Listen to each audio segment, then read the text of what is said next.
Welcome to the Pacific Research Institute's Next Round podcast. I'm Rowena Itchel, Senior Vice President, and with me is Tim Anaya, Senior Director of Communications. So, Tim, a lot of bills are coming up.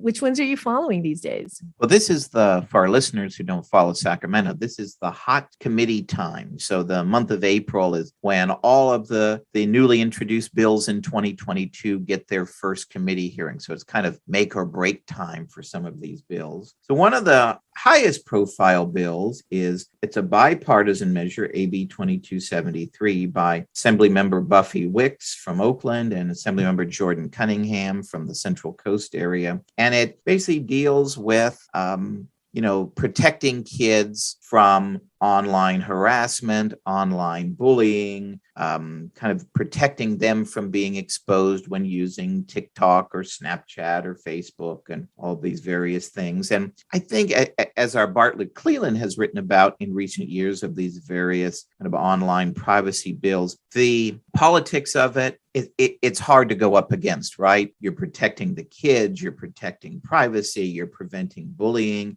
How are you going to stop that? And that kind of sentiment is something that people resonate with. It moves the needle. But the devil is always in the details. And that obviously the tech industry is pushing back on these bills. And like we had with the various online privacy measures of recent years, are these going to be workable solutions in California? Are we going to have California-only policies that could complicate a lot of things that we take for granted and benefit from when using these services? And, that seems to be where these bills are. So the bill cleared its first hurdle, and there will be several other hurdles along the way before it potentially reaches the governor's desk. But expect a lot of back and forth, a lot of backroom dealing and negotiating, a lot of changes to the bill as it goes through the process. But we will see at the end of the day.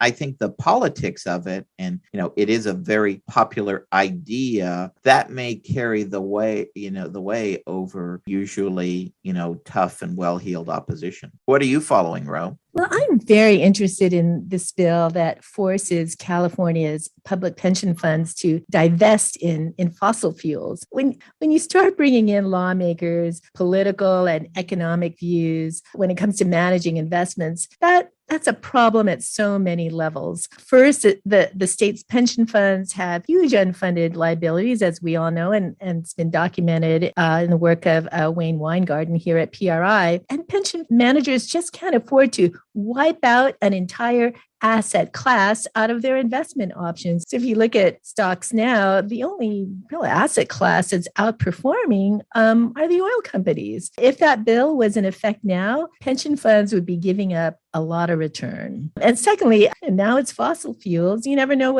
what comes next. It could be that some social media company, some manufacturing company, all dependent on the political whims of people in Sacramento. So I think it's just a bad idea overall and opens up a can of worms. That's right, Ro. And as Wayne Weingarten has written about quite a bit, and in his work on ESG investing, especially for public pension funds, it's their obligation to grow the fund and do what's in the best interest both of taxpayers and the retirees. And often these companies are very good investments. We shouldn't shy away from it just because a group of state lawmakers have a different idea about it. Along these lines, we've seen a lot about we want to have only electric vehicles sold in California in the coming years. We want to have a 100% renewable energy mix in California by 2045. So another bill that has popped up this year, SB 1020, it would set new kind of benchmark for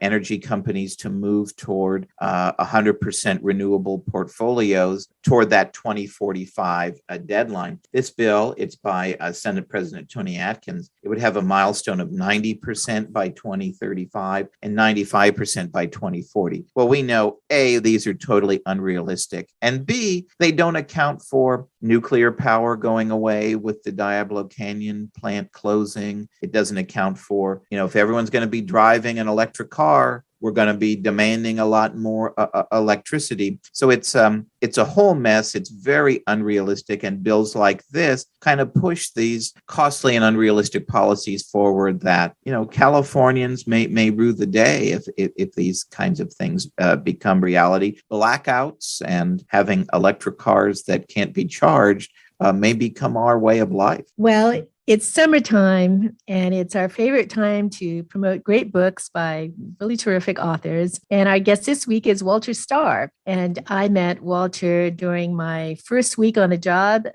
at the Securities and Exchange Commission back in the day. He was one of the attorneys who served as a special assistant to then Chairman Richard Breeden. I was newly hired to be the chairman's speechwriter. And I remember Walter saying to me when I walked into his office how particularly happy he was to see me, because before I came along, he often had the task of writing the chairman's speeches. And speech writing was not exactly his thing, as he said. But I remember asking the question because I had reviewed some of the chairman's speeches. I said, Walter, why are there footnotes in the chairman's speeches? I've never seen footnotes in anyone's speech. And he said, Rowena, you got to understand, we're lawyers. We live on footnotes. And so anyway, that was the only speech writing job I had where the speeches had footnotes. But after years of being a top securities attorney, Walter decides to actually take up writing. And he tells a delightful story on the podcast, how he decided to becoming a full-time author. And now he's written several biographies of American historical figures. This one,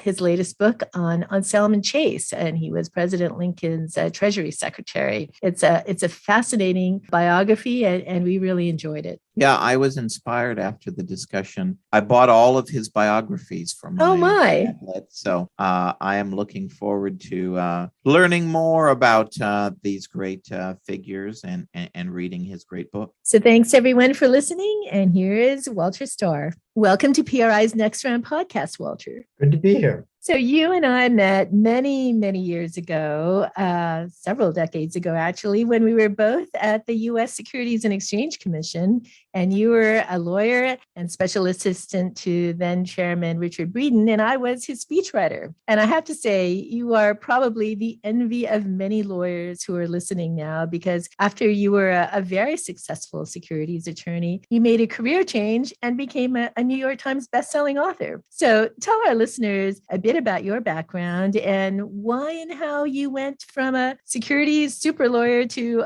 a biographer and historian. I don't know that I was a securities super lawyer, but I was a lawyer for Tim, he was quite a while, but I was always a reader. And after that job at the SEC, I was Fidelity's internal lawyer in Hong Kong. And one evening in my apartment in Hong Kong, I was reading a book and I put it down and I said to myself, God, that wasn't very good. And it was as if there was another voice on the coming out of the speaker hidden in the room saying, so Stahr, if you think that, do it, write a book. And that was very troubling. I was very busy. But I started thinking about writing a book, and I started reading books to think about what I might tackle, and settled on John Jay, one of the founding fathers who hadn't had a biography in a long time and who needed one. For your listeners' perspective, they might find him interesting because I think it's fair to say he was the most conservative of those who joined the American Revolution. He was not happy about rebelling against Britain, but he saw it as a way to preserve British freedoms. Anyway, that was my first book, and I've more or less ceased practicing law and focused my time and attention on researching and writing. So, in addition to your book on John Jay, you've also written a book on William Henry Seward, who was President Lincoln's Secretary of State. Then you wrote a book on Edwin Stanton, who was President Lincoln's Secretary of War. And your latest biography is on Salmon Chase, who was President Lincoln's Secretary of the Treasury and one of Lincoln's rivals. So how did you come to choose Chase for the subject of your latest book? And how about giving our listeners the 30,000-foot view short bio of Chase's life? Well, after the other two Lincoln cabinet books, I was sort of throwing out ideas to my editor, the late Alice Mayhew of Simon and Schuster. And I wasn't real enthused about the idea of Chase, but I mentioned it. And she said, "Oh, Walter, that's a great idea because surely he's not as bad as everyone thinks he is," or words to that effect. And as I read about him, I realized that she was right. The real short version of his life is that he was a leader of the anti-slavery movement before the Civil War. He was a federal senator, he was a governor, he was Secretary of Treasury during the Civil War, and then became Chief Justice of the United States. So those are, four heavyweight positions. But in a sense, I would say that his most important role was a fifth, kind of as the unofficial leader of anti-slavery politics in the 2 decades from, say, 1841 through 1861. So, as you say, Chase goes down in history for his anti-slavery activism, but early in his career, Chase had fairly traditional Southern views on slavery. Describe to us his transformation and his early work as an attorney defending Blacks. After graduating from Dartmouth College, he went to Washington, where he kind of, he was living basically in a Southern society there. And in letters to friends, he talked about how one that I quote says that, there's no cause for the sickly sympathy which many at the North feel or affect to feel for the plight of the Southern slave. So that's a very traditional Southern view of slavery. After passing the bar, he moves to Cincinnati, Ohio, and as best I can tell, those remain his views for several years. He doesn't say much about slavery in his letters from that period. But he sort of becomes friends of friends with some of the handful of abolitionists in Cincinnati, and one of them hires him in particular to represent his half-white, half-black housekeeper, who's accused of being a fugitive slave. And in that case, the Matilda case, as it's known, in 1837, Chase kind of pioneers several important arguments against the fugitive slave law, and prints them as a pamphlet, which is how we know exactly what he said. It doesn't work in the case of Matilda, but it does. It's one important step in a relatively long process, maybe 5-6 year process, by which Chase goes from those views that I quoted to, in the early 1840s, being really at the forefront, not merely opposing slavery, but favoring giving Blacks the right to vote, etc. So Chase established, as you said, his law practice in Cincinnati and was involved in state and local politics. And then he was elected to the U.S. Senate from Ohio as a member of the Free Soil Party. So in the backdrop of the big issues at the time, such as the Compromise of 1850 and the Kansas-Nebraska Act, talk about Chase's tenure in the Senate. And you may also need to refresh listeners' minds on these two bills I just mentioned. Sure. So Chase arrives in Washington as a senator in early 1849. And this is really, how to put it, if you were forming an all-star American Senate, a lot of its members would be in the Senate at that time. Henry Clay, Daniel Webster, John Calhoun, William Henry Seward, Salmon Chase, Jefferson Davis, Stephen Douglas, I could go on. It's an impressive group. And he is a little bit of a pariah. I mean, there's no one else who calls himself a free soil senator, and he often calls himself a free soil Democrat or an independent Democrat. The Democrats, especially the Southern Democrats, definitely do not acknowledge him as one of their own. The first sort of big thing that comes up is, as you mentioned, the Compromise of 1850, which is a package of measures. From a California perspective, the most important piece of the package is that it provided for the admission of California as a free state. But Southern senators were not prepared to see that happen as a standalone measure. They wanted, if there were going to be 2 more free state senators in the Senate, they wanted some compensation, if you will, for that. And so there was a whole package of measures put together. Chase was fine with the idea of admitting California as a state, but he was opposed to all of these concessions to slavery that became part of the measure. And then a couple of years later, when Stephen Douglas proposes that the people of Kansas and the Nebraska territories, which is much more than what we think of as Kansas and Nebraska, it's basically kind of a large chunk of the Midwest and West.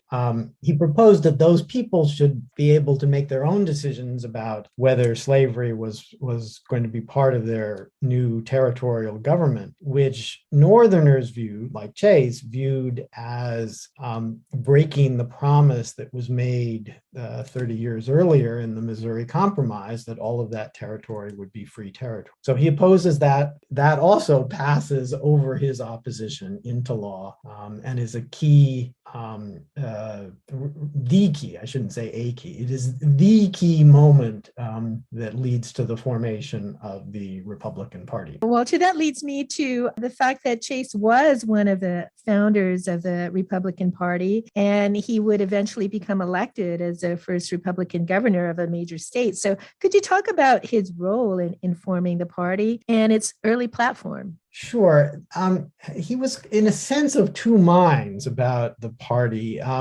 Yes, if you look for the people who were the most visible opponents of the Nebraska Compromise, he was, number one on the list. But at least initially, he thought, I don't know that a new party is really necessary. He was kind of happy enough for a while with the notion of a kind of a coalition rather than a party.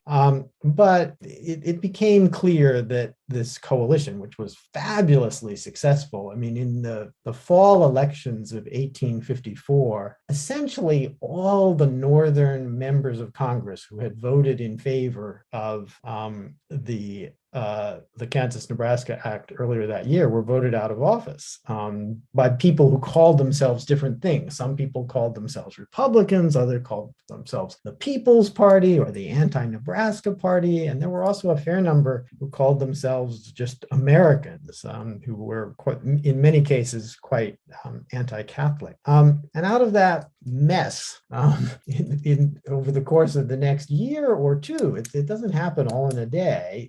What we know as the Republican Party emerges, and even in as early as 1855, that party elects him governor in Ohio that fall. So we all know that Chase sought the Republican nomination for president in 1860, but he lost to Abraham Lincoln. So take us, into that political turmoil of 1860. Why did the party ultimately choose Lincoln over Chase?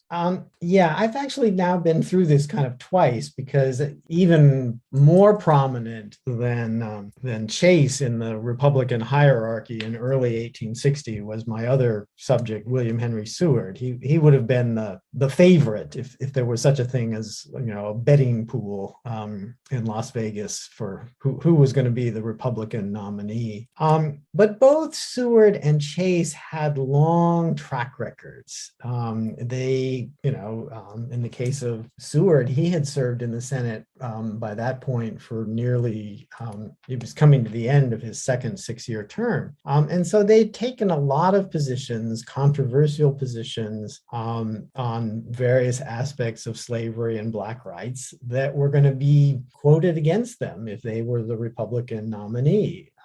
And so as the delegates gathered in Chicago, folks from what we would call swing states, places like Indiana, Illinois, Pennsylvania, New Jersey, those were the swing states of 1860. Those delegates told other delegates, look, if you name someone like Seward or Chase, we're going to lose in our state. And they were worried not only about the presidential election, they were worried about their own state elections. These were people who were, for example, the Republican candidate for governor in New Jersey. The Republicans, like most political parties, were not. They were more concerned about winning the election than making a statement. And so rather than make a statement with somebody like Chase with his advocacy for Black voting rights, they went with somebody who didn't have as much of a record, Abraham Lincoln. I mean, he was very firmly against the extension of slavery into the Western territories, but on a lot of other issues, people didn't know what he thought of. And so he was a safer candidate. Indeed, in my view, even though I've written biographies of Seward and Chase, a better candidate than Seward or Chase would have been. Nevertheless, Chase campaigned hard for Lincoln. And when Lincoln was elected, he chose Chase to be his Secretary of the Treasury. So Chase's key responsibility, of course, was to fund the war. Talk about his efforts here and also talk about the fact that he never actually forgot his anti-slavery roots and continued to press Lincoln to free the slaves. Sure. So let's start with the money issues first. When he arrived, the U.S. Treasury was already in bad shape. The years from 1857 through, let's say, 1861 were a mild depression, not the most severe, but sufficient that the revenues of the federal government were far below the expenses. The prior Secretary of the Treasury had been using a lot of short-term, high-interest loans to fund the government, basically kind of running the government on a credit card. And so even before the federal government balloons in size he faces difficult issues raising the money. He starts with banks, but he ultimately raises most of the money through popular loan campaigns, what we would call war bond campaigns. He also uses the crisis of the Civil War to push through two important changes. One, to create a national bank system. We really didn't have national banks before that. And second, to create a single federal currency.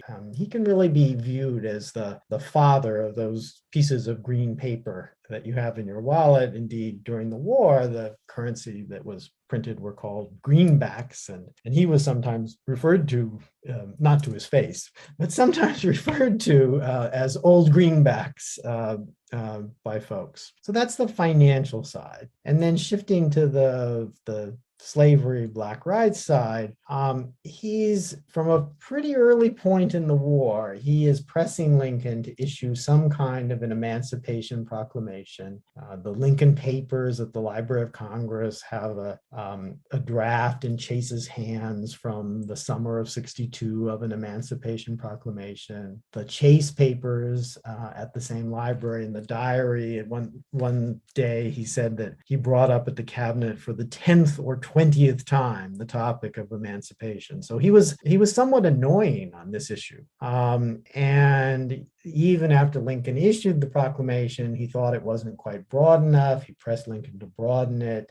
He was really, I realized reading his letters that he somehow found time with all the financial and political and other things on his desk to spend a lot of time in contact with the soldiers and others who were in contact with both the blacks who enlisted in the Union Army, but also the many, many blacks who sort of fled to freedom in camps near the Union Army. So as you touched on a little bit, Chase is considered the father of our modern U.S. banking system, and he's responsible for the single currency system that we have today. In fact, if our listeners look in their wallets, he's the Chase in Chase Manhattan Bank. You may have a Chase credit card that you see in your wallet, and they named the bank in his honor. So could you say a few words about his historical contributions as Secretary of the Treasury? Well, I think what he would cite would be the one thing, if he could be speaking instead of me, he would say that the thing of which he's most proud is that single currency. Now, there's some other things which should be mentioned. Our first federal income tax also comes in during the Civil War on his watch. I don't think it's fair to call him the father of the federal income tax. He pressed Congress hard to raise taxes, and he didn't oppose the income tax, but it's not as if you can find kind of a template for the first income tax in a message from Chase to Congress. That wasn't kind of the way things were done in those those days. There was much more of a sense that, Congress is responsible for legislation and the executive is responsible for implementation. So Lincoln would nominate Chase to the Supreme Court, his last office. Talk about some of the more significant decisions he made while a justice. Sure. A couple come to mind. I think probably the most important was Texas v. White, which was a case involving really the question of whether Texas had legally seceded from the Union. And he said in a kind of ringing opinion that even though Texas had done its damnedest to secede from the Union and had fought against the Union during the war, that as a legal matter, it never, managed to secede because the Constitution created an indestructible union composed of indestructible states. And then in some language that the justices have quoted more recently, he talks about how the Constitution is just as concerned to preserve the rights and role of the states as it is to create the federal government, that we cannot have our system of government without strong, independent states. Well, that's one case. Another, which isn't quoted much these days because it basically sort of writes a bit of the 14th Amendment out of the Constitution, is called the Slaughterhouse Cases. In that case, he's one of the four dissenters. He's, as a person who was very strongly in favor of the 14th Amendment and indeed had been arguing for the concepts of the 14th Amendment all the way back to his early anti-slavery days. He was upset, outraged, I think is not too strong a word, by what the majority did in that case, which in a way kind of paves the way for the separate but equal decision of Plessy v. Ferguson 20 years later. And then one more, the day after the Slaughterhouse cases was decided, there was another 14th Amendment case. The question was whether it was permissible for the state of Illinois to deny Myra Bradwell the right to practice law just because she was a woman. And in that case, Chase was alone in dissent, saying everyone else thought that was okay, that was constitutional. But he thought that the right to practice law was one of the privileges and immunities guaranteed by the 14th Amendment, and that Illinois was violating Bradwell's constitutional rights when it denied her the right to practice law. So those are three. I could go on. I think one thing that I bring to the party when I write about these, American lawyers is that I'm a lawyer, and so I try to talk about the cases, but hopefully in a way that non-lawyers can understand and get a sense of the real world issues that were at stake. So given the cancel culture that's so prevalent today, when we see the San Francisco School Board, proposing to rename schools that were named after some of our country's greatest Americans, like George Washington and Abraham Lincoln. And we also see the removal of statues all around the country. What are your thoughts as a biographer and a historian about wokeism in schools and higher education and even in corporate America? Well, let me stick for a moment with sort of names and statues. I mean, I'm in favor of having names on schools and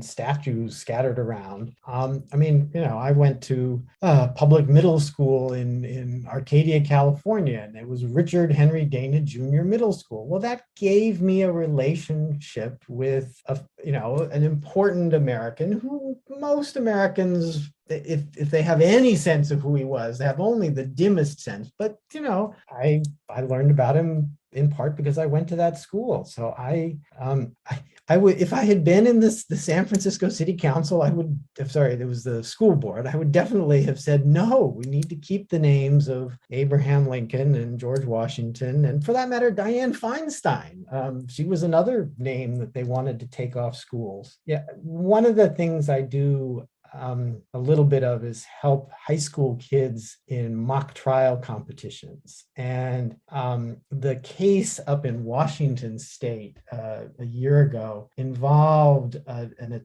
desecration of a statue, and the defendant. All of this is sort of created. Was someone who believed that we shouldn't have any statues whatsoever. He was against, just statues per se of people. And I worry that we're heading in that direction, that we're not going to have any statues whatever of anybody, because the standards for who is entitled to a statue are getting to be impossibly high. Walter, finally, for our favorite question, we call our podcast Next Round because PRI's headquarters is near wine country, and we love to discuss public policy over a glass of wine or other adult beverage. So what are you enjoying these days that you could recommend to our listeners as you celebrate your new book? Well, I hope you're not going to take my California driver's license away from me, but I drink wine occasionally, but I actually drink more beer than wine. And I especially enjoy, I think probably my go-to beer is Lagunitas Pale Ale, in part because our summer house is in Marin County, not far from Lagunitas and Lagunitas Creek. So I sort of, in my mind, as I open one of them, sort of envisage myself in the deep shade of the redwoods along Lagunitas Creek, sipping my cool beer in the cool shade. Thank you so much, Walter. Thank you both. If you like this episode, please tell your friends and subscribe to PRI's podcast at iTunes, Google Play, Stitcher, TuneIn, iHeartRadio, and Spotify. And when you're on these platforms, don't forget to give us a big 5 stars. If you don't subscribe to any of these, you can still listen on PRI's YouTube page, youtube.com/Pacific Research 1. That's the number 1. Thanks for listening. I'm Rowena Itchon. Hope you'll come back again for Next Round with PRI.